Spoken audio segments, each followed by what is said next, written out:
इस सभा च बैठे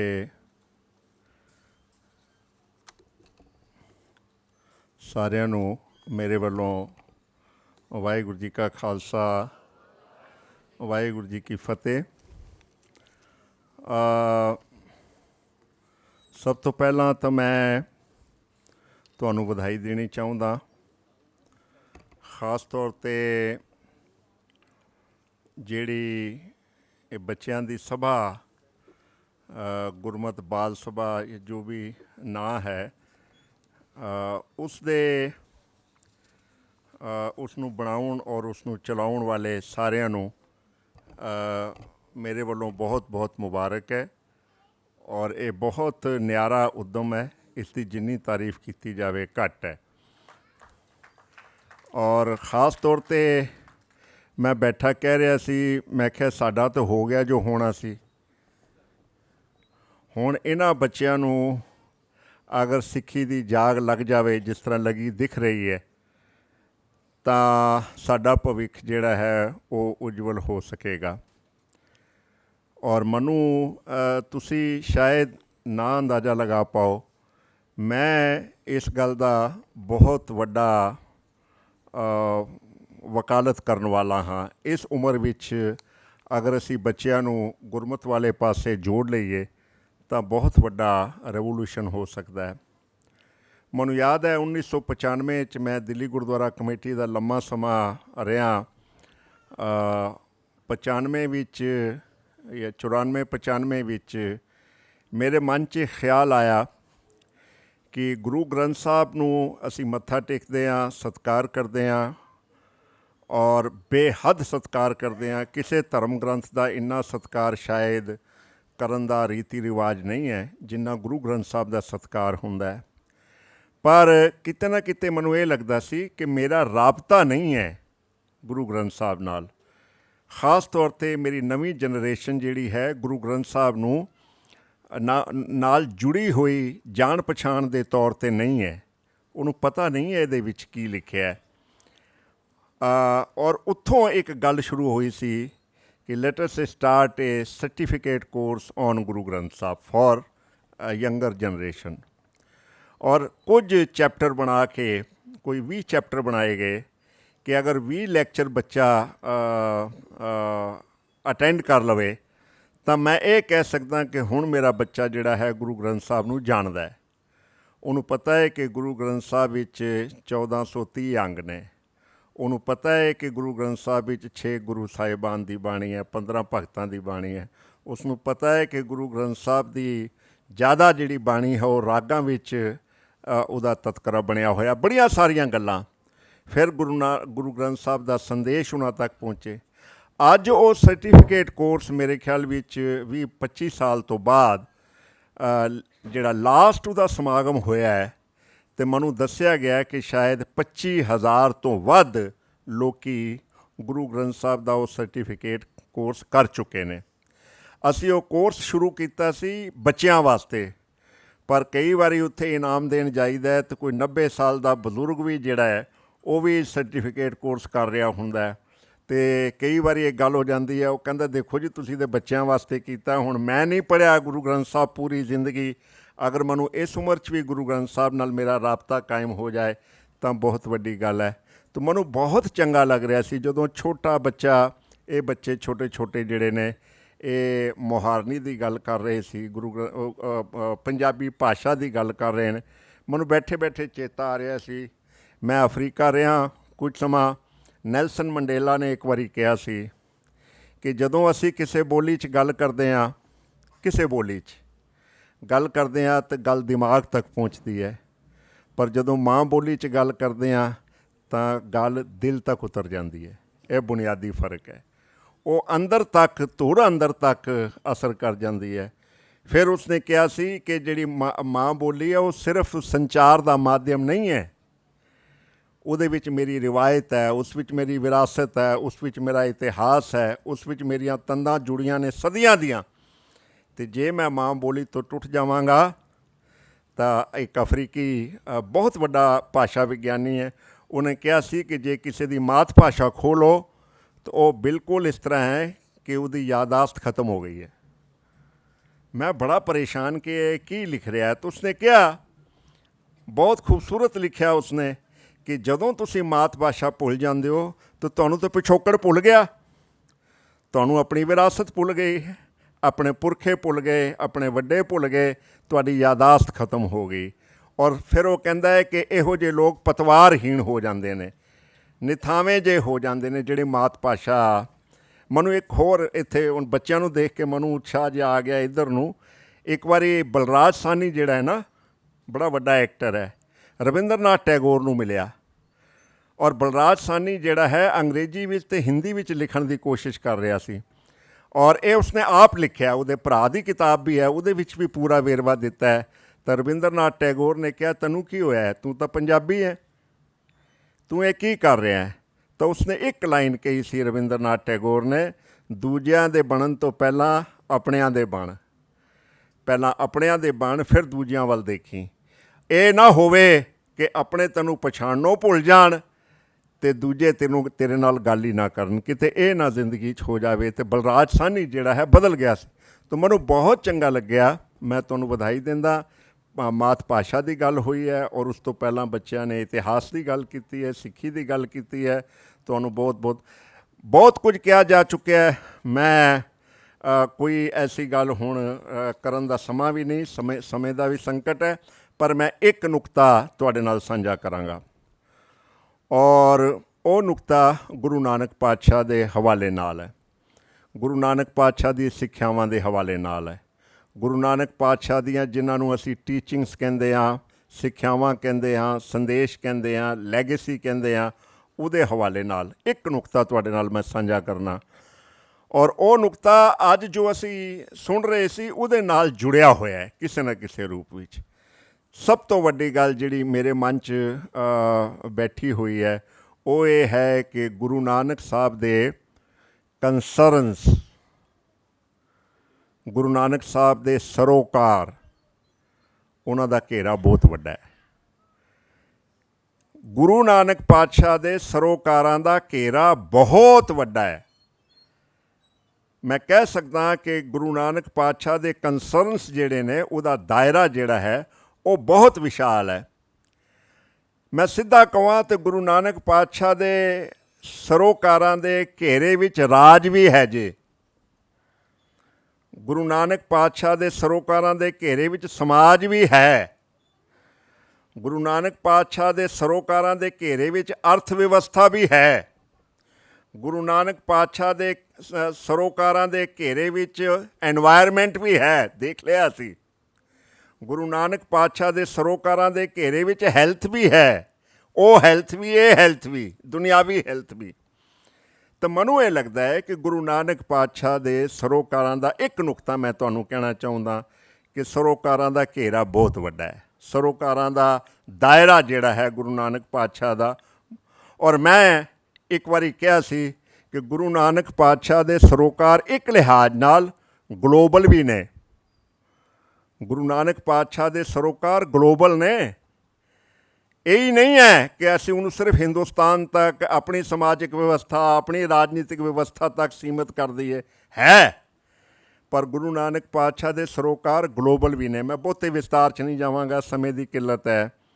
मैं कई बार सोचदा किहड़ी लिखत, किहड़े बोल, किहड़ी लिखत ग्लोबल हुंदी है, किहड़ी लिखत हुंदी है। तो मैं उहदा आंसर लभदियां लभदियां सोचिया कि जिहड़ी लिखत हर दीवार तोड़ देवे, जिहड़े बोल हर दीवार तोड़ दे, ना को हिंदू ना मुसलमान, जिहड़ी लिखत हर दीवार तोड़ देवे, जिहड़े बोल हर दीवार तोड़ देन, जिहड़ी लिखत हर लकीर मिटा देवे, जिहड़े बोल हर लकीर मिटा देन, वो बोल, वो लिखत जिहड़ी है ग्लोबल हुंदी है।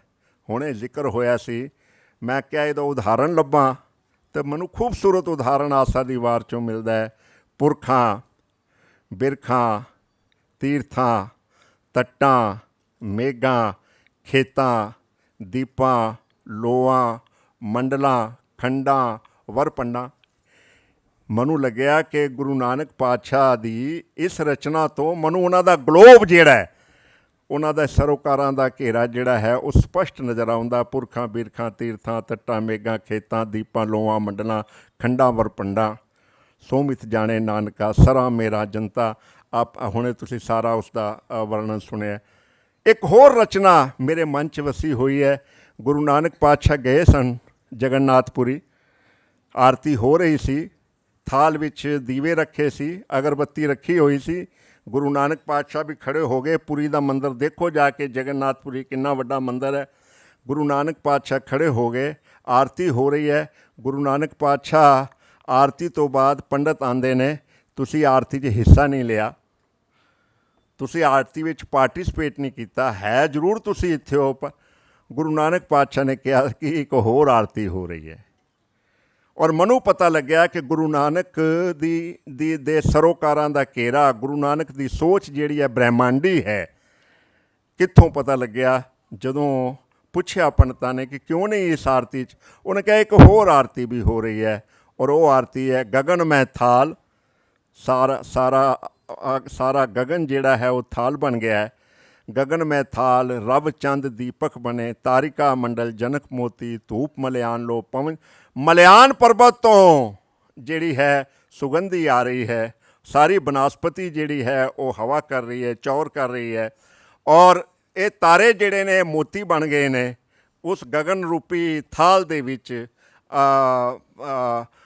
ਸੂਰਜ ਔਰ ਚੰਦਰਮਾ ਜਿਹੜੇ ਨੇ ਦੀਵੇ ਬਣ ਗਏ ਨੇ। ਅਤੇ ਮੈਨੂੰ ਲੱਗਿਆ ਕਿ ਸੱਚਮੁੱਚ ਗੁਰੂ ਨਾਨਕ ਪਾਤਸ਼ਾਹ ਦੀ ਸੋਚ। ਫਿਰ ਮੈਨੂੰ ਚੇਤਾ ਆਉਂਦਾ ਹੈ ਰਵਿੰਦਰਨਾਥ ਟੈਗੋਰ। ਕਹਿੰਦੇ ਨੇ ਇੱਕ ਵਾਰੀ ਰਵਿੰਦਰਨਾਥ ਟੈਗੋਰ ਨੂੰ ਕਿਸੇ ਨੇ ਪੁੱਛਿਆ ਸੀ कि आपने भारत का राष्ट्रीय गीत लिखा है, जनगण मन अधिनायक जय है भारत भाग्य विधाता। कभी आपके मन में ये आया कि कोई ब्रह्मांडी गीत लिखें, कोई ऐसा गीत लिखें जो सारी दुनिया के लिए हो, जो देश की सीमाओं से बाहर और देशों और सारी दुनिया के लिए हो? तो रविंद्रनाथ टैगोर ने जवाब दिता सी कि मेरे मन में था कि मैं कोई ऐसा गीत लिखूं जो देश की सीमाओं से बाहर भी जिसकी कोई बात हो पूरी दुनिया के लिए। पर जब मैंने गुरु नानक का ये पढ़ लिया, गगन में थाल रब चंद दीपक बने, तारिका मंडल जनक मोती धूप मलियान लो। तो मनु गुरु नानक पातशाह बहुत याद आए ਜਦੋਂ ਮੈਂ ਲਿਖਤ ਪੜ੍ਹ ਰਿਹਾ ਸੀ ਕਿ ਮੇਰੇ ਗੁਰੂ ਨਾਨਕ ਪਾਤਸ਼ਾਹ ਦੀ ਜਿਹੜੀ ਸੋਚ ਹੈ, ਜਿਹੜੇ ਸਰੋਕਾਰਾਂ ਦਾ ਘੇਰਾ ਹੈ, ਜਿਹੜਾ ਕੰਸਰਨਸ ਦਾ ਘੇਰਾ ਹੈ, ਜਿਹੜੇ ਵਿਚਾਰਾਂ ਦਾ ਸੰਦੇਸ਼ ਦਾ ਘੇਰਾ ਹੈ, ਉਹ ਗਗਨਮੈ ਥਾਲ ਵਰਗਾ ਹੈ। ਜਾਂ ਮੈਂ ਇਸ ਤਰ੍ਹਾਂ ਕਹਾਂ ਕਿ ਗੁਰੂ ਨਾਨਕ ਪਾਤਸ਼ਾਹ ਦਾ ਜਿਹੜਾ ਘੇਰਾ ਹੈ ਪੁਰਖਾਂ ਬਿਰਖਾਂ ਤੀਰਥਾਂ ਤੱਕ ਮੈਂ ਉਹਨੂੰ ਲਿਜਾ ਸਕਦਾ। ਇੱਕ ਮੈਂ ਹੋਰ ਗੱਲ ਕਹਾਂਗਾ, ਥੋੜ੍ਹੀ ਜਿਹੀ ਮੈਂ ਜਲਦੀ 'ਚ ਹਾਂ ਤਾਂ ਮੈਂ ਇਸ ਤਰ੍ਹਾਂ ਗੱਲ ਕਰ ਰਿਹਾ। ਗੁਰੂ ਨਾਨਕ ਪਾਤਸ਼ਾਹ ਦੀ ਜੱਫੀ ਬੜੀ ਵੱਡੀ ਜੇ। ਗੁਰੂ ਨਾਨਕ ਪਾਤਸ਼ਾਹ ਦਾ ਕਲਾਵਾ ਬੜਾ ਵੱਡਾ ਹੈ। ਸਾਡਾ ਕਲਾਵਾ ਤਾਂ ਹੈ ਹੀ ਨਹੀਂ ਨਾ, ਆਪਾਂ ਤਾਂ ਛੋਟੇ ਹੋ ਗਏ ਹਾਂ। ਅਸੀਂ ਤਾਂ ਹਰੇਕ 'ਚ ਨੁਕਸ ਕੱਢਦੇ ਹਾਂ, ਹਰੇਕ 'ਚ ਨੁਕਸ ਕੱਢਦੇ ਹਾਂ। ਸਾਡਾ ਕੰਮ ਇਹ ਬਣ ਗਿਆ ਹੈ। ਗੁਰੂ ਨਾਨਕ ਪਾਤਸ਼ਾਹ ਦਾ ਕਲਾਵਾ ਕਿੰਨਾ ਵੱਡਾ ਹੈ, ਗੁਰੂ ਨਾਨਕ ਪਾਤਸ਼ਾਹ ਦੀ ਜੱਫੀ ਕਿੰਨੀ ਵੱਡੀ ਹੈ। ਕਦੀ ਉਦਾਸੀਆਂ ਪੜ੍ਹ ਕੇ ਦੇਖੋ ਗੁਰੂ ਨਾਨਕ ਪਾਤਸ਼ਾਹ ਦੀਆਂ। ਸ਼ਾਇਦ 22 ਤੋਂ 24 ਸਾਲ ਗੁਰੂ ਨਾਨਕ ਪਾਤਸ਼ਾਹ ਉਦਾਸੀਆਂ 'ਤੇ ਰਹੇ ਨੇ, ਜੋ ਇਤਿਹਾਸਕਾਰ ਦੱਸਦੇ ਨੇ। 25 ਤੋਂ 30 ਹਜ਼ਾਰ ਮੀਲ ਗੁਰੂ ਨਾਨਕ ਪਾਤਸ਼ਾਹ ਦੀ ਯਾਤਰਾ ਹੈ। ਹੁਣੇ ਖੋਜ ਹੋਈ ਹੈ ਕਿ ਗੁਰੂ ਨਾਨਕ ਪਾਤਸ਼ਾਹ ਜਿਹੜੇ ਨੇ ਗੁਜਰਾਤ ਤੋਂ, ਉਹ ਜਗ੍ਹਾ ਦਾ ਨਾਮ ਮੈਂ ਭੁੱਲ ਰਿਹਾ, ਜਿੱਥੋਂ ਗੁਰੂ ਨਾਨਕ ਪਾਤਸ਼ਾਹ ਸਮੁੰਦਰ ਦੇ ਰਸਤੇ, ਔਰ ਉਸ ਵੇਲੇ ਸਮੁੰਦਰ ਦੇ ਰਸਤੇ ਦਾ ਮਤਲਬ ਇਹ ਨਹੀਂ ਕਿ ਜਹਾਜ਼ 'ਤੇ ਬੈਠੇ ਤੇ ਪਾਰ ਹੋ ਗਏ। ਸਮੁੰਦਰ ਦੇ ਰਸਤੇ ਜਿਹੜੇ ਆਪਣਾ ਸਾਊਦੀ ਅਰੇਬੀਆ ਵਾਲੀ ਸਾਈਡ 'ਤੇ ਗੁਰੂ ਨਾਨਕ ਪਾਤਸ਼ਾਹ ਗਏ ਨੇ। ਗੁਰੂ ਨਾਨਕ ਪਾਤਸ਼ਾਹ ਦਾ ਘੇਰਾ ਕਿੰਨਾ ਵੱਡਾ ਹੈ, ਕਲਾਵਾ ਕਿੰਨਾ ਵੱਡਾ ਹੈ। ਭਾਵੇਂ ਕੋਈ ਹੋਵੇ, ਗੁਰੂ ਨਾਨਕ ਪਾਤਸ਼ਾਹ ਉਹਦੇ ਨਾਲ ਸੰਪਰਕ ਕਰਦੇ ਨੇ, ਉਹਦੇ ਨਾਲ ਸੰਵਾਦ ਕਰਦੇ ਨੇ। ਮੈਂ ਥੋੜ੍ਹੀ ਜਿਹੀ ਗੱਲ ਤੁਹਾਨੂੰ ਕਰਾਂਗਾ। ਇੱਕ ਗੱਲ ਹੋਰ ਮੈਂ ਕਹਿਣੀ ਚਾਹੁੰਦਾ, ਅੱਜ ਦੇ ਸੰਦਰਭ ਵਿੱਚ ਹੀ ਸਰੋਕਾਰਾਂ ਦਾ ਘੇਰਾ ਬਹੁਤ ਵੱਡਾ ਹੈ, ਸੁਭਾਅ ਬੜਾ ਖੁੱਲ੍ਹਾ ਡੁੱਲਾ ਹੈ। ਮੈਂ ਸੱਚ ਤੁਹਾਨੂੰ ਕਹਾਂ, ਪੜ੍ਹੋ ਗੁਰੂ ਨਾਨਕ ਨੂੰ ਇਸ ਨੁਕਤੇ ਨਿਗਾਹ ਨਾਲ, ਕਿੰਨਾ ਖੁੱਲ੍ਹਾ ਡੁੱਲਾ ਸੁਭਾਅ ਹੈ ਗੁਰੂ ਨਾਨਕ ਪਾਤਸ਼ਾਹ ਦਾ। ਵਿਸਤਾਰ 'ਚ ਨਹੀਂ ਜਾਵਾਂਗਾ, ਤੁਸੀਂ ਆਪ ਸੋਚ ਲਓ। ਗੁਰੂ ਨਾਨਕ ਮੱਕੇ ਪਹੁੰਚ ਗਏ ਨੇ, ਗੁਰੂ ਨਾਨਕ ਬਗਦਾਦ ਪਹੁੰਚ ਗਏ ਨੇ, ਗੁਰੂ ਨਾਨਕ ਅਫਗਾਨਿਸਤਾਨ ਕਾਬੁਲ ਪਹੁੰਚ ਗਏ ਨੇ, ਕੰਧਾਰ ਪਹੁੰਚ ਗਏ ਨੇ, ਕਿੰਨੀਆਂ ਥਾਵਾਂ 'ਤੇ ਗਏ ਨੇ। ਗੁਰੂ ਨਾਨਕ ਪਾਤਸ਼ਾਹ ਸੁਮੇਰ ਪਰਬਤ ਪਹੁੰਚ ਗਏ ਨੇ, ਗੁਰੂ ਨਾਨਕ ਪਾਤਸ਼ਾਹ ਕਸ਼ਮੀਰ ਚਲੇ ਗਏ ਨੇ, ਗੁਰੂ ਨਾਨਕ ਪਾਤਸ਼ਾਹ ਚੀਨ ਦੇ ਬਾਰਡਰ 'ਤੇ ਪਹੁੰਚ ਗਏ ਨੇ, ਤਿੱਬਤ ਪਹੁੰਚ ਗਏ ਨੇ ਗੁਰੂ ਨਾਨਕ ਪਾਤਸ਼ਾਹ। ਕਿੰਨਾ ਖੁੱਲਾ ਡੁੱਲਾ ਸੁਭਾਅ ਹੋਏਗਾ ਗੁਰੂ ਨਾਨਕ ਪਾਤਸ਼ਾਹ ਦਾ, ਤੁਸੀਂ ਆਪ ਅੰਦਾਜ਼ਾ ਲਗਾ ਸਕਦੇ ਹੋ। ਫਿਰ ਇੱਕ ਗੱਲ ਹੋਰ ਮੈਂ ਇਹੋ ਨੁਕਤਾ ਕਰਨਾ, ਹੋਰ ਮੇਰੇ ਕੋਲ ਸਮਾਂ ਨਹੀਂ ਹੈਗਾ। ਇੱਕ ਪਲੀਜ਼ ਇਸ ਗੱਲ ਨੂੰ ਧਿਆਨ ਰੱਖਣਾ, ਮੇਰੇ ਹਿਸਾਬ ਨਾਲ ਸਾਰੀ ਦੁਨੀਆ 'ਚ ਹੁਣ ਇੱਕੋ ਗੱਲ ਹੋ ਰਹੀ ਹੈ ਕਿ our approach should be inclusive. ਸਾਡੀ ਅਪਰੋਚ ਜਿਹੜੀ ਹੈ ਇਨਕਲੂਸਿਵ ਹੋਣੀ ਚਾਹੀਦੀ ਹੈ। ਮੈਂ ਤੁਹਾਨੂੰ ਦਾਅਵੇ ਨਾਲ ਕਹਿੰਦਾ ਕਿ ਗੁਰੂ ਨਾਨਕ ਪਾਤਸ਼ਾਹ ਦੀ ਅਪਰੋਚ ਇਨਕਲੂਸਿਵ ਸੀ, ਬਹੁਤ ਇਨਕਲੂਸਿਵ ਅਪਰੋਚ। ਗੁਰੂ ਨਾਨਕ, ਪੂਰੀ ਦੁਨੀਆ ਉਹਨਾਂ ਦੀ ਗ੍ਰਿਫਤ ਵਿੱਚ ਸੀ। ਉਹਨਾਂ ਦੀ ਇਨਕਲੂਸਿਵ ਅਪਰੋਚ ਜਿਹੜੀ ਹੈ ਉਹਦੇ ਵਿੱਚ ਪੂਰੀ ਦੁਨੀਆ ਸ਼ਾਮਲ ਸੀ। ਐਸੀ ਅਪਰੋਚ ਸੀ ਗੁਰੂ ਨਾਨਕ ਦੇਵ। ਔਰ ਇੱਕ ਗੱਲ ਹੋਰ ਇਹਦੇ ਨਾਲ ਜੁੜਦੀ ਹੈ ਕਿ ਗੁਰੂ ਨਾਨਕ ਪਾਤਸ਼ਾਹ ਦੀ ਅਪਰੋਚ ਪਲੂਰਲਿਸਟਿਕ ਸੀ। ਧਿਆਨ ਰੱਖਣਾ, ਗੁਰੂ ਨਾਨਕ ਪਾਤਸ਼ਾਹ ਪਲੂਰਲਿਜ਼ਮ ਵਾਲੇ ਨੇ। ਪਲੂਰਲਿਜ਼ਮ ਦੀ ਤਾਰੀਫ ਕਰਦੇ ਨੇ ਬਾਣੀ 'ਚ, ਕੇਤਿਆ ਤੇਰੀ ਕੁਦਰਤੀ ਕੇਵਰ ਤੇਰੇ ਕਿੰਨੀਆਂ ਇੱਕ ਲਾਈਨ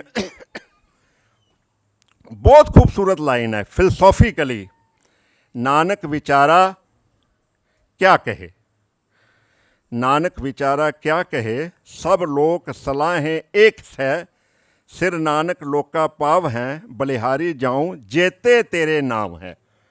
ਇਸ ਤੋਂ ਜ਼ਿਆਦਾ ਪਲੂਰਲਿਜ਼ਮ ਕੀ ਹੋਏਗਾ? ਮੇਰਾ ਕੋਈ ਲੈਣਾ ਦੇਣਾ ਨਹੀਂ, ਰੱਬਾ ਤੈਨੂੰ ਕੋਈ ਰਾਮ ਕਹਿ ਰਿਹਾ, ਰਹੀਮ ਕਹਿ ਰਿਹਾ, ਅੱਲਾ ਕਹਿ ਰਿਹਾ, ਖੁਦਾ ਕਹਿ ਰਿਹਾ, ਕੁਛ ਵੀ ਕਹਿ ਰਿਹਾ। ਨਾਨਕ ਵਿਚਾਰਾ ਕਿਆ ਕਹੇ, ਸਭ ਲੋਕ ਸਲਾਹੇ ਏਕ ਸੈ, ਸਾਰੇ ਇੱਕੋ ਜਿਹੇ ਲੱਗਦੇ ਨੇ ਮੈਨੂੰ ਜਿਹੜੇ ਤੈਨੂੰ ਯਾਦ ਕਰਦੇ ਨੇ।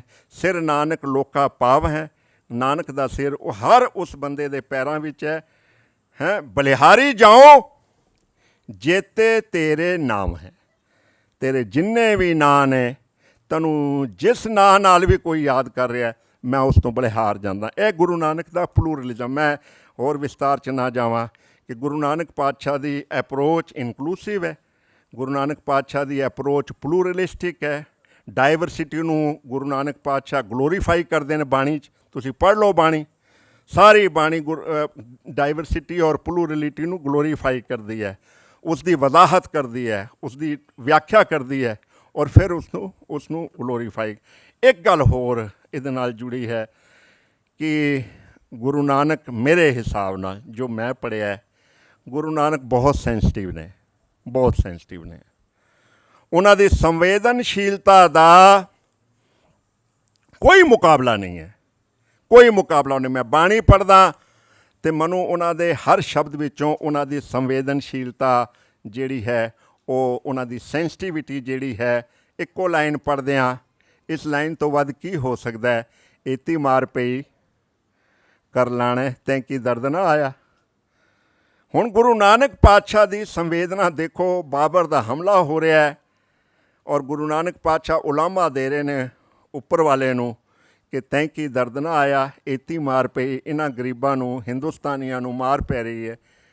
ਔਰ ਕਿੰਨੀ ਵੱਡੀ ਰਚਨਾ ਹੈ, ਜਿਨ ਸਿਰ ਸੋਹਣ ਪੱਟੀਆਂ ਮੰਗੀ ਪਾਏ ਸੰਧੂਰ, ਸੋ ਸਿਰ ਕਾਤੀ ਮੁਨੀਆਂ। ਸਾਰੀ ਰਚਨਾ ਅਗਰ ਅਸੀਂ ਪੜ੍ਹ ਲਈਏ ਤਾਂ ਸਾਨੂੰ ਗੁਰੂ ਨਾਨਕ ਪਾਤਸ਼ਾਹ ਦੀ ਸੰਵੇਦਨਸ਼ੀਲਤਾ। ਅਤੇ ਮੈਂ ਇੰਨਾ ਹੀ ਕਹਿਣਾ ਚਾਹੁੰਦਾ ਕਿ ਗੁਰੂ ਨਾਨਕ ਪਾਤਸ਼ਾਹ ਅਤ ਸੰਵੇਦਨਸ਼ੀਲ ਨੇ, ਹਾਈਲੀ ਸੈਂਸਿਟਿਵ ਗੁਰੂ ਨਾਨਕ ਪਾਤਸ਼ਾਹ ਦੀ। ਇੱਕ ਨੁਕਤਾ ਹੋਰ ਕਹਿ ਲਵਾਂ, ਆਮ ਤੌਰ 'ਤੇ ਧਰਮੀ ਬੰਦੇ ਜਿਹੜੇ ਨੇ ਨਾ, ਧਰਮੀ ਬੰਦੇ ਜਿਹੜੇ ਹੁੰਦੇ ਨੇ, ਉਹ ਰਾਜ ਬਾਰੇ ਗੱਲ ਨਹੀਂ ਕਰਦੇ। ਕੌਣ ਰੱਬ ਹੋਏ ਹਮੇ ਕਹਾਣੀ, ਅਸੀਂ ਕੀ ਲੈਣਾ ਦੇਣਾ ਹੈ ਕੋਈ ਰਾਜਾ ਹੋਵੇ। ਅਸੀਂ ਤਾਂ ਪਾਠ ਕਰਨਾ ਹੈ, ਸਿਮਰਨ ਕਰਨਾ ਹੈ, ਭਾਵੇਂ ਪਹਾੜਾਂ 'ਚ ਜਾ ਕੇ ਕਰੀਏ, ਭਾਵੇਂ ਘਰ 'ਚ ਕਮਰਾ ਅੰਦਰੋਂ ਬੰਦ ਕਰਕੇ ਕਰੀਏ। ਅਸੀਂ ਤਾਂ ਉਸ ਪਰਮਾਤਮਾ 'ਚ ਲੀਨ ਹੋ ਜਾਣਾ ਹੈ, ਇੱਕਮਿਕ ਹੋ ਜਾਣਾ ਹੈ। ਹੋ ਜਾਓ ਇੱਕਮਿਕ, ਪਰ ਜੋ ਰਾਜ ਵਿੱਚ ਵਾਪਰ ਰਿਹਾ ਉਹਦੇ ਨਾਲ ਕੋਈ ਮਤਲਬ ਨਹੀਂ, ਜੋ ਔਰਤ ਨਾਲ ਵਾਪਰ ਰਿਹਾ ਉਹਦੇ ਨਾਲ ਕੋਈ ਮਤਲਬ ਨਹੀਂ, ਜੋ ਸਮਾਜ ਵਿੱਚ ਬ੍ਰਾਹਮਣ ਕਰ ਰਿਹਾ ਹੈ, ਵਰਨ ਵੰਡ ਕਰ ਰਿਹਾ ਹੈ, ਜਾਤੀ ਵਿਵਸਥਾ ਨੂੰ ਮਜ਼ਬੂਤ ਕਰ ਰਿਹਾ ਹੈ, ਛੋਟਿਆਂ ਨਾਲ ਵਿਤਕਰਾ ਕਰ ਰਿਹਾ ਹੈ, ਕੋਈ ਮਤਲਬ ਨਹੀਂ, ਕੋਈ ਮਤਲਬ ਨਹੀਂ। ਗੁਰੂ ਨਾਨਕ ਨਿਵੇਕਲਾ ਧਰਮ ਗੁਰੂ ਹੈ, ਨਿਵੇਕਲੀ ਰੂਹਾਨੀ ਸ਼ਖਸੀਅਤ ਹੈ ਗੁਰੂ ਨਾਨਕ ਪਾਤਸ਼ਾਹ, ਜਿਹੜੀ ਕਹਿੰਦੀ ਹੈ ਨਹੀਂ ਮੈਂ ਚੁੱਪ ਨਹੀਂ ਰਹਾਂਗਾ, ਮੈਂ ਤਾਂ ਬੋਲਾਂਗਾ। ਮੈਂ ਕਈ ਵਾਰ ਕਹਿੰਦਾ, ਮੈਂ ਯੂਨੀਵਰਸਿਟੀ ਹੁੰਦਾ ਸਾਂ ਅਤੇ ਬੜੇ ਲੋਕਾਂ ਨੇ ਮੈਨੂੰ ਛੇੜਨਾ ਸ਼ੁਰੂ ਕਰਤਾ ਕਿ ਡਾਕਟਰ ਸਾਹਿਬ ਕੀ ਕਰੋਗੇ?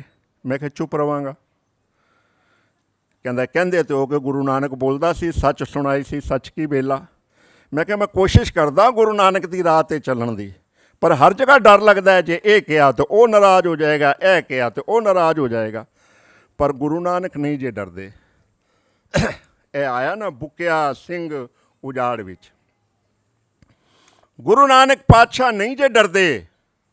ਉਹ ਰਾਜ ਬਾਰੇ ਬੋਲਦੇ ਨੇ, ਸਮਾਜ ਬਾਰੇ ਬੋਲਦੇ ਨੇ, ਅਰਥ ਵਿਵਸਥਾ ਬਾਰੇ ਬੋਲਦੇ ਨੇ। ਦੋ ਆਪਸ਼ਨ ਗੁਰੂ ਨਾਨਕ ਕੋਲ ਸਨ, ਹਰੇਕ ਕੋਲ ਹੁੰਦੀਆਂ ਨੇ ਦੋ ਆਪਸ਼ਨ।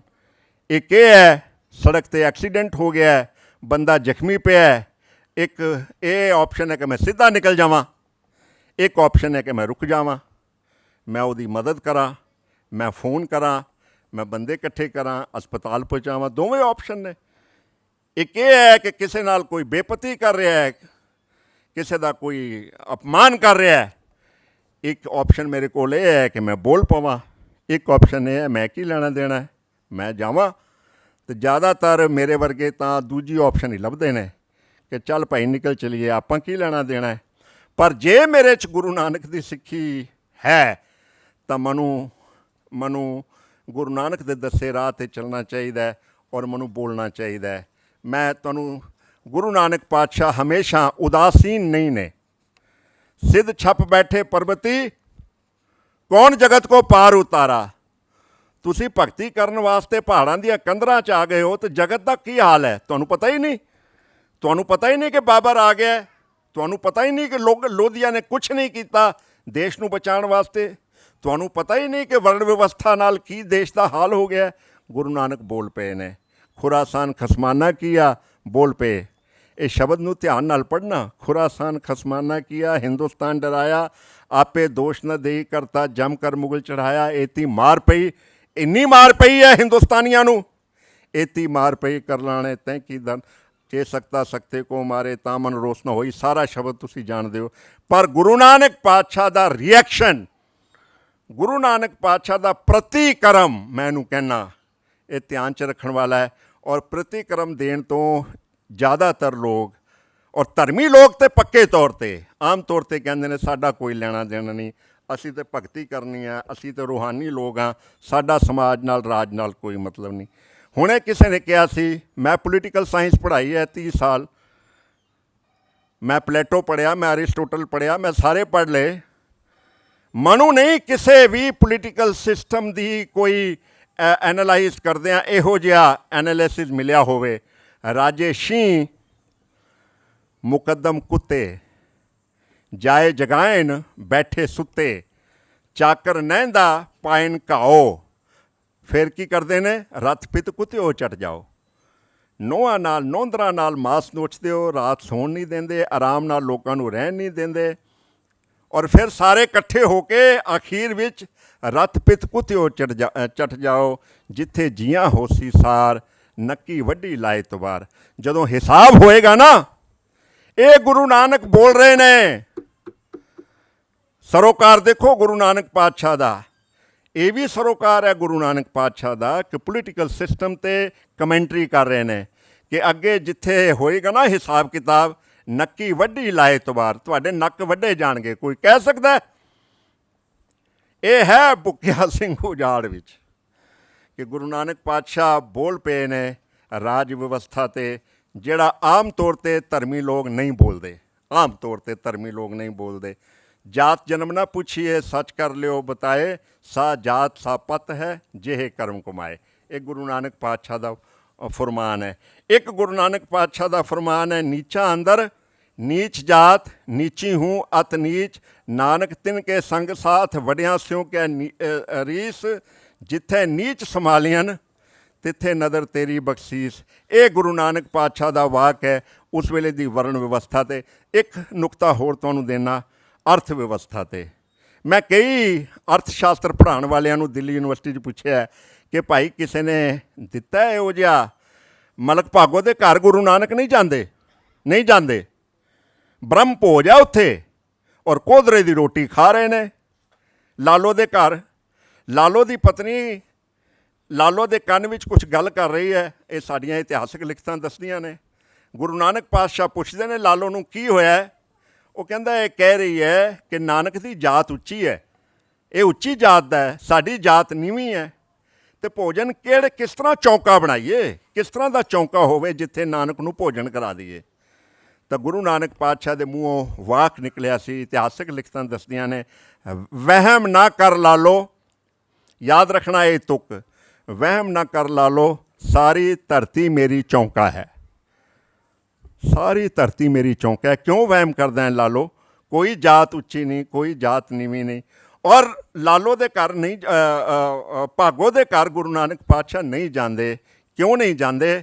ਮੈਨੂੰ ਲੱਗਦਾ ਹੈ ਕਿ ਗੁਰੂ ਨਾਨਕ ਪਾਤਸ਼ਾਹ ਦੀ ਮਨ ਵਿੱਚ ਅਰਥ ਵਿਵਸਥਾ ਦੀ ਗੱਲ ਵਸੀ ਹੋਈ ਹੈ। ਹੱਕ ਪਰਾਇਆ ਨਾਨਕਾ ਉਸ ਸੂਅਰ ਉਸ ਗਾਏ, ਗੁਰਪੀਰ ਹਾਮਾ ਤਾਂ ਭਰੇ ਜਾਂ ਮੁਰਦਾਰ ਨਾ ਖਾਏ। ਮੈਂ ਤਾਂ ਉਸ ਨੂੰ ਮੰਨਦਾ ਜਿਹੜਾ ਮੁਰਦਾਰ ਨਹੀਂ ਖਾਂਦਾ, ਕਿਸੇ ਦਾ ਹੱਕ ਨਹੀਂ ਖਾਂਦਾ, ਕਿਸੇ ਦਾ ਖੋਹ ਕੇ ਨਹੀਂ ਖਾਂਦਾ। ਵੰਡ ਚੱਕਣ ਦੀ ਗੱਲ ਕਰ ਰਹੇ ਨਾ ਆਪਾਂ। ਇੱਥੇ ਤਾਂ ਗੁਰੂ ਨਾਨਕ ਕਹਿੰਦੇ ਨੇ ਕਿ ਤੁਸੀਂ ਤਾਂ ਲੋਕਾਂ ਦਾ ਮਾਲ ਲੁੱਟ ਕੇ ਖਾਂਦੇ ਹੋ, ਉਹਨਾਂ ਦਾ ਹੱਕ ਖਾ ਜਾਂਦੇ ਹੋ। ਅਤੇ ਗੁਰੂ ਤਾਂ ਪੀਰ ਉਹਨਾਂ ਦੀ ਹਾਮੀ ਭਰਦੇ ਨੇ ਜਿਹੜੇ ਮੁਰਦਾਰ ਨਹੀਂ ਖਾਂਦੇ, ਜਿਹੜਾ ਦੂਜੇ ਦਾ ਹੱਕ ਨਹੀਂ ਖਾਂਦੇ। ਇੱਕ ਜਗ੍ਹਾ ਗੁਰੂ ਨਾਨਕ ਪਾਤਸ਼ਾਹ ਨੇ ਕਮਾਲ ਦਾ ਵਾਕ ਉਚਾਰਿਆ। ਗੁਰੂ ਨਾਨਕ ਪਾਤਸ਼ਾਹ ਕਹਿੰਦੇ ਨੇ, ਜੇ ਰੱਤ ਲੱਗੇ ਕੱਪੜੇ, ਜੇ ਰੱਤ ਲੱਗੇ ਕੱਪੜੇ, ਜਾਮਾ ਹੋਏ ਪਲੀਤ। ਛਿੱਟ ਪੈ ਜਾਵੇ ਨਾ ਕੱਪੜੇ 'ਤੇ, ਕੁੜਤੇ 'ਤੇ, ਸ਼ਰਟ 'ਤੇ, ਬੰਦਾ ਕਹਿੰਦਾ ਇਹ ਕੱਪੜਾ ਨਹੀਂ ਪਾਉਣਾ, ਇਹ ਪਲੀਤ ਹੋ ਗਿਆ, ਛਿੱਟ ਪੈ ਗਈ ਹੈ ਖੂਨ ਦੀ ਇਹਦੇ 'ਤੇ। ਜੇ ਰੱਤ ਲੱਗੇ ਕੱਪੜੇ, ਜਾਮਾ ਹੋਏ ਪਲੀਤ, ਜੋ ਰਤ ਪੀਵੇਂ ਮਾਨਸਾ, ਤਿੰਨ ਕਿਉਂ ਨਿਰਮਲ ਚੀਤ। ਉਹ ਕਿੱਦਾਂ ਠੀਕ ਹੋ ਸਕਦੇ ਨੇ ਜਿਹੜੇ ਘਟਾਘਟ ਲੋਕਾਂ ਦਾ ਖੂਨ ਪੀ ਰਹੇ ਨੇ, ਸ਼ੋਸ਼ਣ ਕਰ ਰਹੇ ਨੇ। ਇਹ ਗੁਰੂ ਨਾਨਕ ਪਾਤਸ਼ਾਹ ਦੀ ਅਰਥ ਵਿਵਸਥਾ 'ਤੇ ਟਿੱਪਣੀ ਹੈ। ਫਿਰ ਇੱਕ ਟਿੱਪਣੀ ਉਹਨਾਂ ਦੀ ਅਸੀਂ ਸਾਰੇ ਜਾਣਦੇ ਹਾਂ, ਭੰਡ ਜੰਮੀ ਹੈ, ਭੰਡ ਨਿੰਮੀ ਹੈ, ਭੰਡ ਮੰਗਣ ਵੀ ਆਓ, ਭੰਡੋ ਹੋਵੇ ਦੋਸਤੀ, ਭੰਡੋ ਚੱਲੇ ਰਹੋ, ਭੰਡ ਮੂਆ ਭੰਡ ਪਾਲੀਏ, ਭੰਡ ਹੋਵੇ ਬੰਧਾਨ, ਸੋ ਕਿਉਂ ਮੰਦਾ ਆਖੀਏ ਜਿਤ ਜੰਮੇ ਰਾਜਾਨ। ਤਾਂ ਮੈਂ ਸਿਰਫ ਇਹੀ ਗੱਲ ਕਹਿਣੀ ਚਾਹੁੰਦਾ ਸਾਂ ਤੁਹਾਨੂੰ ਕਿ ਗੁਰੂ ਨਾਨਕ ਪਾਤਸ਼ਾਹ ਦੇ ਸਰੋਕਾਰਾਂ ਦਾ ਘੇਰਾ ਬਹੁਤ ਵੱਡਾ ਹੈ। ਉਸ ਵਿੱਚ ਰਾਜ ਸ਼ਾਮਲ ਹੈ, ਉਸ ਵਿੱਚ ਸਮਾਜ ਸ਼ਾਮਲ ਹੈ, ਉਸ ਵਿੱਚ ਅਰਥ ਵਿਵਸਥਾ ਸ਼ਾਮਲ ਹੈ, ਉਸ ਵਿੱਚ ਹਿਊਮਨ ਰਾਈਟਸ ਦੀ ਗੱਲ ਹੈ। ਮੇਰੇ ਕੋਲ ਸਮਾਂ ਨਹੀਂ ਕਿ ਹਿਊਮਨ ਰਾਈਟਸ 'ਤੇ ਗੁਰੂ ਨਾਨਕ ਪਾਤਸ਼ਾਹ ਬੋਲ ਪੈਂਦੇ ਨੇ। ਔਰ ਅਸੀਂ ਸੁਣਿਆ ਹੈ ਕਿ ਗੁਰੂ ਨਾਨਕ ਪਾਤਸ਼ਾਹ ਹੈਲਥ ਵਾਸਤੇ ਸਾਨੂੰ ਸੇਧ ਦਿੰਦੇ ਨੇ। ਗੁਰੂ ਨਾਨਕ ਪਾਤਸ਼ਾਹ ਹੋਰ ਵਿਸ਼ਿਆਂ 'ਤੇ। ਇੱਕ ਨੁਕਤਾ ਮੈਂ ਹੋਰ ਕਹਿਣਾ ਚਾਹਾਂਗਾ, ਫਿਰ ਪਤਾ ਨਹੀਂ ਕਦੋਂ ਸਮਾਂ ਮਿਲੇ। ਇੱਕ ਬਹੁਤ ਵੱਡਾ ਸਕਾਲਰ ਹੋਇਆ ਹਟਿੰਗਟਨ। ਹਟਿੰਗਟਨ ਨੇ ਇੱਕ ਥਿਊਰੀ ਦੇ ਦਿੱਤੀ ਅੱਜ ਤੋਂ 20 ਸਾਲ ਪਹਿਲਾਂ। ਹਟਿੰਗਟਨ ਕਹਿਣ ਲੱਗਾ ਕਿ ਇਸ ਦੁਨੀਆ ਵਿੱਚ ਹੁਣ ਜਿੰਨੀਆਂ ਲੜਾਈਆਂ ਨੇ ਨਾ, ਉਹ ਰਾਜਨੀਤੀ ਦੇ ਆਧਾਰ 'ਤੇ ਨਹੀਂ ਹੋਣਗੀਆਂ। ਹੁਣ ਜਿੰਨੀਆਂ ਲੜਾਈਆਂ ਨੇ ਆਰਥਿਕ ਆਧਾਰ 'ਤੇ ਨਹੀਂ ਹੋਣਗੀਆਂ। ਹੁਣ ਲੜਾਈਆਂ ਕਿਉਂ ਹੋਣਗੀਆਂ? ਲੜਾਈਆਂ ਹੋਣਗੀਆਂ ਆਈਡੈਂਟੀਟੀ 'ਤੇ, ਮੈਂ ਕੌਣ ਹਾਂ। ਲੜਾਈਆਂ ਹੋਣਗੀਆਂ ਕਲਚਰ 'ਤੇ, ਸਿਵਲਾਈਜੇਸ਼ਨ 'ਤੇ। ਉਹ ਕਹਿੰਦਾ ਹੈ ਕਿ culture and religious identities of the people will be primary source of conflict. Future wars would be fought not between the countries, but between the cultures. ਆਉਣ ਵਾਲੇ ਦਿਨਾਂ ਵਿੱਚ ਲੜਾਈਆਂ ਹੋਣਗੀਆਂ ਕਲਚਰਸ ਵਿੱਚ, ਸਿਵਲਾਈਜੇਸ਼ਨ 'ਚ ਹੋ ਰਹੀਆਂ ਨੇ। ਮੈਂ ਨਾਂ ਨਹੀਂ ਲੈ ਸਕਦਾ, ਫਿਰ ਮੈਂ ਉਹ ਗੱਲ ਹੋ ਗਈ, ਮੈਂ ਦੂਜੀ ਆਪਸ਼ਨ ਰੱਖ ਰਿਹਾ ਕਿ ਮੈਂ ਉਹ ਨਾਂ ਨਾ ਲਵਾਂ। ਦੁਨੀਆ ਵਿੱਚ ਹੋ ਰਹੀਆਂ ਨੇ, ਕਲਚਰਲ ਆਧਾਰ 'ਤੇ ਲੜਾਈਆਂ ਹੋ ਰਹੀਆਂ ਨੇ, ਆਈਡੈਂਟੀਟੀ ਦੀਆਂ ਲੜਾਈਆਂ ਹੋ ਰਹੀਆਂ ਨੇ। ਸਾਰਾ ਮਿਡਲ ਈਸਟ ਅਸੀਂ ਦੇਖ ਸਕਦੇ ਹਾਂ ਕੀ ਹੋ ਰਿਹਾ ਉੱਥੇ। ਹੋਰ ਬੜੇ ਸਾਰੇ ਵੈਸਟ ਏਸ਼ੀਆ ਅਸੀਂ ਦੇਖ ਸਕਦੇ ਹਾਂ। ਅਫਰੀਕਾ 'ਚ ਬੜੀਆਂ ਸਾਰੀਆਂ ਲੜਾਈਆਂ ਆਈਡੈਂਟੀਟੀ ਦੇ ਆਧਾਰ 'ਤੇ ਹੋ ਰਹੀਆਂ ਨੇ। ਇੰਡੀਅਨ ਸਬ ਕੰਟੀਨੈਂਟ ਵਿੱਚ ਵੀ ਅਸੀਂ ਦੇਖਦੇ ਹਾਂ ਕਿ ਆਈਡੈਂਟੀਟੀ ਦੇ ਆਧਾਰ 'ਤੇ ਲੜਾਈਆਂ ਹੋ ਰਹੀਆਂ ਨੇ। ਔਰ ਹਟਿੰਗਟਨ ਕਹਿੰਦਾ ਹੈ ਕਿ ਆਉਣ ਵਾਲੇ ਦਿਨਾਂ ਵਿੱਚ ਵਾਰ ਇਸੇ ਆਧਾਰ 'ਤੇ ਹੋਏਗੀ। ਫਿਰ ਕੀ ਹੋਇਆ? ਉਸ 'ਤੇ ਬਹਿਸ ਚੱਲ ਪਈ ਹੈ, ਬੜੀ ਬਹਿਸ ਹੋ ਰਹੀ ਹੈ। ਬੜੇ ਵਿਦਵਾਨਾਂ ਨੇ ਲੇਖ ਲਿਖੇ, ਬੜੇ ਵਿਦਵਾਨਾਂ ਨੇ ਕਿਤਾਬਾਂ ਲਿਖੀਆਂ ਔਰ ਲਿਖ ਕੇ ਇੱਕ ਕੰਕਲੂਜ਼ਨ ਕੱਢ ਦਿੱਤਾ ਆਖਿਰ ਵਿੱਚ। ਔਰ ਕੰਕਲੂਜ਼ਨ ਕੀ ਸੀ ਕਿ dialogue should take place among the cultures and civilizations. That is the first step to stop this conflict. ਇਹੀ ਇੱਕ ਸਟੈਪ ਹੈ ਪਹਿਲਾ। ਜੇ ਡਾਇਲੌਗ ਹੋ ਜਾਵੇ ਬਿਟਵੀਨ ਦੀ ਕਲਚਰਸ, ਬਿਟਵੀਨ ਦੀ ਸਿਵਲਾਈਜੇਸ਼ਨਸ, ਤਾਂ ਜਿਹੜੀ ਹੈ ਉਹ ਟਲ ਸਕਦੀ ਹੈ। ਔਰ ਮੈਨੂੰ ਲੱਗਿਆ ਕਿ ਇਹ ਤਾਂ ਉਹ ਗੱਲ ਕਹਿ ਰਿਹਾ ਜਿਹੜੀ 550 ਸਾਲ ਪਹਿਲੇ ਬਾਬਾ ਕਹਿ ਰਹੇ ਸੀ, ਜਿਹੜਾ ਗੁਰੂ ਨਾਨਕ ਪਾਤਸ਼ਾਹ ਕਹਿ ਰਹੇ ਲੈਟ ਅਸ ਹੈਵ ਡਾਇਲੌਗ। ਔਰ ਮੈਂ ਜਦੋਂ ਗੁਰੂ ਨਾਨਕ ਪਾਤਸ਼ਾਹ ਨੂੰ ਪੜ੍ਹਦਾ ਔਰ ਜਦੋਂ ਉਹਨਾਂ ਦੇ ਡਾਇਲੌਗ ਦੇਖਦਾ ਤਾਂ ਮੇਰੇ ਮਨ 'ਚੋਂ ਔਰ ਫਿਰ ਹੋਰ ਕਿਤਾਬਾਂ ਪੜ੍ਹ ਕੇ ਮੇਰੇ ਮਨ 'ਚ ਇਹ ਆ ਗਿਆ ਕਿ ਜਿਹੜਾ ਬੰਦਾ ਸਚਿਆਰ ਬਣਨਾ ਚਾਹੁੰਦਾ ਹੈ ਉਹ ਹੋ ਸਕਦਾ ਜਿਹੜਾ ਸੰਵਾਦ ਵਿੱਚ ਹੈ। ਜਿਹੜਾ ਸੰਵਾਦ ਵਿੱਚ ਨਹੀਂ, ਉਹ ਸਚਿਆਰ ਤੱਕ ਪਹੁੰਚਣਾ ਬਹੁਤ ਮੁਸ਼ਕਲ ਹੈ। ਸੰਵਾਦ ਤੋਂ ਬਗੈਰ ਸਚਿਆਰ ਤੱਕ ਪਹੁੰਚਣਾ ਔਖਾ ਹੈ। ਜੇ ਮੈਂ ਸੰਵਾਦ ਵਿੱਚ ਨਹੀਂ ਹਾਂ ਤਾਂ ਮੈਂ ਇਕਹਿਰਾ ਹਾਂ, ਵਨ ਸਾਈਡਡ ਹਾਂ। ਜਿਹੜਾ ਬੰਦਾ ਸੰਵਾਦ ਵਿੱਚ ਨਹੀਂ ਹੁੰਦਾ ਉਹ ਇਕਹਿਰਾ ਹੁੰਦਾ ਹੈ। ਜਿਹੜਾ ਕੁਝ ਲੇਖਕਾਂ ਨੇ ਕਿਹਾ ਕਿ ਜਿਹੜਾ ਸੰਵਾਦ ਵਿੱਚ ਨਹੀਂ ਹੁੰਦਾ ਉਹ ਕੱਟੜ ਹੁੰਦਾ ਹੈ। ਜਿਹੜਾ ਸੰਵਾਦ ਤੋਂ ਟੁੱਟਿਆ ਹੋਇਆ ਹੁੰਦਾ ਹੈ ਉਹ ਇੱਕ ਪਾਸੜ ਹੋ ਜਾਂਦਾ ਹੈ। ਔਰ ਜਿਹੜਾ ਸੰਵਾਦ ਤੋਂ ਟੁੱਟਿਆ ਹੁੰਦਾ ਹੈ ਉਹਦੀ ਪ੍ਰਵਿਰਤੀ ਤਾਨਾਸ਼ਾਹੀ ਹੋ ਜਾਂਦੀ ਹੈ। ਜਿਹੜਾ ਸੰਵਾਦ ਤੋਂ ਟੁੱਟ ਜਾਂਦਾ ਹੈ ਉਹ ਉਲਾਰਵਾਦੀ ਹੋ ਜਾਂਦਾ ਹੈ, ਉਹ ਤੰਗ ਨਜ਼ਰੀਏ ਵਾਲਾ ਹੋ ਜਾਂਦਾ ਹੈ। ਇਸ ਲਈ ਮੈਂ ਸੋਚਿਆ ਕਿ ਇਹ ਤਾਂ ਰਿਸਰਚ ਹੁਣ ਹੋ ਰਹੀ ਹੈ, ਪਰ ਗੁਰੂ ਨਾਨਕ ਪਾਤਸ਼ਾਹ ਯੋਗੀਆਂ ਕੋਲ ਜਾਂਦੇ ਨੇ, ਸਿੱਧਾਂ ਕੋਲ ਜਾਂਦੇ ਨੇ, ਵੇਦਾਂਤੀਆਂ ਕੋਲ ਜਾਂਦੇ ਨੇ, ਵੈਸ਼ਨਵਾਂ ਕੋਲ ਜਾਂਦੇ ਨੇ, ਬੋਧੀਆਂ ਕੋਲ ਜਾਂਦੇ ਨੇ, ਜੈਨੀਆਂ ਕੋਲ ਜਾਂਦੇ ਨੇ, ਮੌਲਾਨਿਆਂ ਕੋਲ ਜਾਂਦੇ ਨੇ, ਪੰਡਤਾਂ ਕੋਲ ਜਾਂਦੇ ਨੇ, ਸੂਫੀਆਂ ਕੋਲ ਜਾਂਦੇ ਨੇ। ਕਿਉਂ? ਉਹਨਾਂ ਨੂੰ ਉਦੋਂ ਪਤਾ ਸੀ ਕਿ ਲੈਟ ਅਸ ਹੈਵ ਡਾਇਲੋਗ। ਅਗਰ ਅਸੀਂ ਦੁਨੀਆ ਵਿੱਚ ਭਾਈਚਾਰਾ ਕਾਇਮ ਕਰਨਾ ਚਾਹੁੰਦੇ ਹਾਂ, ਡਾਇਲੋਗ ਇਜ਼ ਏ ਮਸਟ। ਔਰ ਗੁਰੂ ਨਾਨਕ ਪਾਤਸ਼ਾਹ ਨੇ ਡਾਇਲੋਗ ਦੀ ਪ੍ਰਕਿਰਿਆ ਸ਼ੁਰੂ ਕੀਤੀ ਸੀ। ਔਰ ਫਿਰ ਮੁਲਤਾਨ ਗਏ, ਪਾਕ ਪੱਤਣ ਗਏ, ਹਰਿਦੁਆਰ ਗਏ, ਕੁਰੂਕਸ਼ੇਤਰ ਗਏ, ਮੈਂ ਕੀ ਨਾਮ ਲਵਾਂ, ਬਨਾਰਸ ਗਏ, ਗਿਆ ਗਏ, ਪੁਰੀ ਗਏ, ਨੇਪਾਲ ਗਏ, ਸਿਲੋਨ ਗਏ, ਤਿੱਬਤ ਗਏ ਗੁਰੂ ਨਾਨਕ ਪਾਤਸ਼ਾਹ, ਕਸ਼ਮੀਰ ਗਏ, ਮੱਕਾ ਗਏ, ਮਦੀਨਾ ਗਏ, ਬਗਦਾਦ ਗਏ, ਕਾਬੁਲ ਗਏ। ਕਿੱਥੇ ਨਹੀਂ ਗਏ ਗੁਰੂ ਨਾਨਕ ਪਾਤਸ਼ਾਹ? ਜਿੱਥੇ ਤੱਕ ਕੋਈ ਜਾ ਸਕਦਾ ਗੁਰੂ ਨਾਨਕ ਗਏ ਕੀ ਕਰਨ ਸਨ? ਸੰਵਾਦ ਕਰਨ। ਮੇਰੇ ਨਾਲ ਇੱਕ ਘਟਨਾ ਵਾਪਰ ਗਈ, ਉਹ ਸੁਣਾ ਕੇ ਮੈਂ ਆਪਣੀ ਗੱਲ ਸਮਾਪਤ ਕਰਾਂਗਾ। ਮੈਂ ਐਂਬੈਸਡਰ ਬਣ ਗਿਆ। ਐਂਬੈਸਡਰ ਬਣਦਿਆਂ ਮੀਟਿੰਗ ਹੁੰਦੀ ਹੈ, ਮੀਟਿੰਗ 'ਚ ਬੜੀਆਂ ਬਰੀਫਿੰਗਸ ਮਿਲਦੀਆਂ ਨੇ, ਅਤੇ ਪ੍ਰਧਾਨ ਮੰਤਰੀ ਸਾਹਿਬ ਤੇ ਸਾਰੇ ਬੁਲਾ ਕੇ ਮਸ਼ਵਰਾ ਕਰਦੇ ਪਏ ਨੇ। ਅਖੀਰ ਵਿੱਚ ਇੱਕ ਗੱਲ ਲੱਭੀ। ਮੈਨੂੰ ਕਿਹਾ ਗਿਆ ਕਿ ਡਾਕਟਰ ਸਾਹਿਬ ਆਪ ਤੋਂ ਬਹੁਤ ਸਿਆਣੇ ਹੈ। ਮੈਂ ਕਿਹਾ ਮੈਨੂੰ ਡਿਪਲੋਮੇਸੀ ਆਉਂਦੀ ਨਹੀਂ, ਮੈਂ ਰਾਜਦੂਤ ਬਣ ਗਿਆ, ਚਲੋ ਬਣ ਗਿਆ। तो मनु कहने लगते डिप्लोमेसी का एक सूत्र है। मैं क्या बोलिए जी क्या सूत्र है? तो कहने लगे कि जब भी किसी मुल्क के साथ बात होगी तो find out the similarities and ignore the other side. जे किसी मुल्क नाल, जे किसी प्राइम मिनिस्टर नाल, जे प्रधानमंत्री उहदे नाल, प्रेजिडेंट नाल गल करनी है, जिथे भी तुसी जाओगे मुल्क विच, तो dialogue should be based on to find out the similarities. मैं क्या गुजराल साहब सन प्रधानमंत्री, तो मैं गुजराल साहब नूं कहा, मैं क्या जी ये तो बाबा नानक मैनू पहले पढ़ा गए ने, सांझ करीजै गुणे केरी छोड़ अवगुण चलीए। वो कहता जसपाल की कह रहे? मैं क्या पढ़ो, 500 साल पहला गुरु नानक ने संवाद किया और संवाद के 2 सूत्र दसे ने। एक सूत्र हुणे गल हो रही सी, सुनिए की गल कर रहे सी ना। 2 सूत्र गुरु नानक पातशाह की बाणी चो होर भी होणगे, पर मैं 2 सूत्र मैनू बहुत असरअंदाज करते हैं। एक सूत्र यह है, सांझ करीजै गुणे केरी छोड़ अवगुण चलीए। जे संवाद करना है, जे मित्रता करनी है, तो सिद्धांत इक्को है कि सिमिलरिटी लभीए पहला। और तुसी सिद्ध गोष्ठ पढ़ लो, कभी सिद्ध गोष्ठ पढ़ो, गुरु ग्रंथ साहब विच संवाद है सिद्धां नाल, साफ पता लग जाएगा। कोई पुछदा है कि गुरु नानक पातशाह धरती दे संसार समुंदर किद्दां पार करीदा है? गुरु नानक पातशाह कहंदे ने आपे समझे आपे बूझे, तिस क्या उत्तर दीजै, तू तो आप इन्ना पहुँचिया होया। मैं क्या लै गुरु नानक पातशाह ने मैनू सिद्धांत दसता कि जे संवाद करना है तो इस तरह करना है। हंकार च संवाद नहीं होएगा, इकहरा होकर संवाद नहीं होएगा, तानाशाह प्रवृत्ति नाल संवाद नहीं होएगा।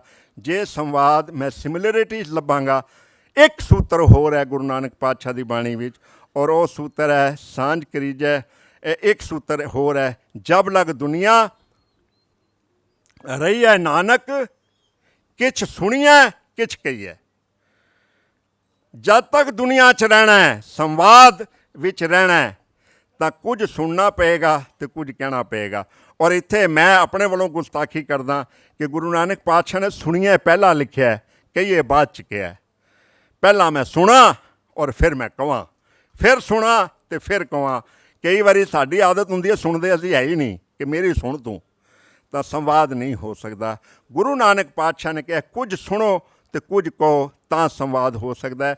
जिहड़ी पिरत गुरु नानक पातशाह ने 500 साल पहले, 550 साल पहले पाई सी, अज दुनिया कह रही है कि to avoid clash based on cultures, clashes based on identities, clashes based on civilizations ਜਿਨ੍ਹਾਂ ਦੀ ਸੰਭਾਵਨਾ ਹੈ ਉਹ ਤਾਂ ਟਲ ਸਕਦੇ ਨੇ ਜੇ ਅਸੀਂ ਸੰਵਾਦ ਵਿੱਚ ਰਹੀਏ। ਔਰ ਗੁਰੂ ਨਾਨਕ ਪਾਤਸ਼ਾਹ ਸੰਵਾਦ ਕਰ ਗਏ ਨੇ ਔਰ ਸੰਵਾਦ ਦੀ ਮੈਨੂੰ ਆਦਤ ਨਹੀਂ ਹੈਗੀ ਸਮੇਂ 'ਤੇ ਖ਼ਤਮ ਕਰਨ ਦੀ, ਪਰ ਮੈਂ ਇੱਕ ਗੱਲ ਹੋਰ ਕਹਿ ਕੇ ਸੱਚੀ ਮੁੱਚੀ ਖ਼ਤਮ ਕਰਾਂਗਾ ਆਪਣੀ ਗੱਲ ਨੂੰ। ਜਦੋਂ ਸੰਵਾਦ ਦੀ ਗੱਲ ਹੁੰਦੀ ਹੈ ਨਾ ਤੇ ਇੱਕ ਇਬਾਰਤ ਤੁਹਾਨੂੰ ਪੜ੍ਹ ਕੇ ਸੁਣਾਉਂਦਾ। ਤੁਸੀਂ ਕਿਹੜਾ ਮੈਨੂੰ ਰੋਜ਼-ਰੋਜ਼ ਬੁਲਾਉਣਾ ਹੈ, ਭੈਣ ਜੀ ਨੇ ਅੱਜ ਪਤਾ ਨਹੀਂ। ਜਦੋਂ ਸੰਵਾਦ ਦੀ ਗੱਲ ਹੁੰਦੀ ਹੈ ਨਾ ਤੇ ਮੈਨੂੰ ਕੁਝ ਉਰਦੂ ਸਕ੍ਰਿਪਟ ਵਿੱਚ, ਪਰਸ਼ੀਅਨ ਵਿੱਚ ਇੱਕ ਮੈਨੂੰ ਲਿਖਤ ਮਿਲੀ, ਉਹ ਮੈਂ ਪੜ੍ਹੀ ਗੁਰੂ ਨਾਨਕ ਸਾਹਿਬ ਬਾਰੇ। ਮੈਂ ਪੜ੍ਹ ਕੇ ਇੰਨਾ ਹੈਰਾਨ ਹੋਇਆ। ਔਰ ਇਹ ਪੰਕਤੀਆਂ ਧਿਆਨ ਨਾਲ ਸੁਣ ਲੈਣਾ, ਥੋੜ੍ਹੀ ਥੋੜ੍ਹੀ ਤੁਹਾਨੂੰ ਸਮਝ ਆ ਜਾਏਗੀ। ਥੋੜ੍ਹਾ ਥੋੜ੍ਹਾ ਮੈਂ ਹੋ ਸਕਦਾ ਹੈ ਐਕਸਪਲੇਨ ਵੀ ਕਰ ਦਿਆਂ। ਉਹ ਕਹਿੰਦੇ ਨੇ ਬਾਬਾ ਨਾਨਕ ਹਮੇਸ਼ਾ ਸਯਾਹੀ में रहते, ਹਮੇਸ਼ਾ ਸਯਾਹੀ में रहते ਮਤਲਬ ਬਹਿੰਦੇ ਨਹੀਂ ਸਨ, ਤੁਰਦੇ ਫਿਰਦੇ ਰਹਿੰਦੇ ਸਨ। ਗੁਰੂ ਨਾਨਕ ਪਾਤਸ਼ਾਹ ਸਫ਼ਰ 'ਤੇ ਰਹਿੰਦੇ ਸਨ ਹਮੇਸ਼ਾ। गुरु नानक साहेब हमेशा सयाही में रहते और सफ़र के पर्दे में तरके दुनिया करके याद इलाही का लुत्फ उठाते। क्या खूबसूरत लाइना ने। मैं कई शायरों को कई मैं क्या यार इहो जिहियां लाइना लिखो गुरु नानक साहब ते। बाबा नानक हमेशा सयाही में रहते और सफ़र के पर्दे में तरके दुनिया करके याद इलाही का लुत्फ उठाते। अगली लाइना सुनना। और बुनियाद अकीदे की तौहीद पर, बुनियाद अकीदे की तौहीद पर, वननेस ऑफ गॉड, ये उन्होंने बुनियाद है। बुनियाद अकीदे की तौहीद पर सुलह कुल पर थी, तौहीद के साथ सुलह कुल पर थी। इसलिए अगलियाँ लाइना, इसलिए बातें ऐसी दिलनशी करते। हुणे देखो उर्दू स्वाद आ जाता पढ़ के। बाबे नानक की शख्सियत कितना बयान कर रहा है। कहता है और इसलिए बातें ऐसी दिलनशी और खातिर पसंद करते। गुरु नानक पातशाह दिलनशी बातें, खातिर पसंद बातें करते। इसलिए बातें ऐसी दिलनशी और खातिर पसंद करते कि सब सुन सुन कर खुश हो जाते। गुरु नानक पातशाह जदों गल करते ने वो गल इदां दी करते ने कि हर बंदा खुश हो जाता उन्हां दी गल सुन के। बातें ऐसी दिलनशी और खातिर पसंद करते कि सब सुन सुन कर खुश हो जाते। और हर मज़हब के लोग, ए याद रखना पंक्ति, ये कोई मैं नहीं लिखिया, ये बड़ी पुरानी किताब है जिहड़ी अंग्रेज़ों के वेले सिख धर्म से लिखाई गई, गुरु नानक साहब से लिखाई गई, उत्थे विद्वानां ने लिखिया। वो कहता है और हर मज़हब के लोग नज़रे अज़मत से देख कर, हर मज़हब के लोग नज़रे अज़मत से देख कर सोहबत को गनीमत समझते। आई समझ? हर मज़हब के लोग नज़रे अज़मत से देख कर, बड़े सत्कार नाल गुरु साहब वाल देख कर और सोहबत को गनीमत, मैनू सोहबत मिल जाए 2 मिनट बाबे नानक नाल, 2 मिनट मैनू मौका मिल जाए और सोहबत को गनीमत समझते। जे किसी नूं गुरु नानक नूं 2 गल्लां करन दा मौका मिल जाए तो वो ये समझदा सी कि मैनू गनीमत हो गई, मेरे ते अल्लाह दी रब दी कृपा हो गई कि मैं गुरु नानक नाल 2 गल्लां करन। ये गुरु नानक पातशाह दा संवाद है।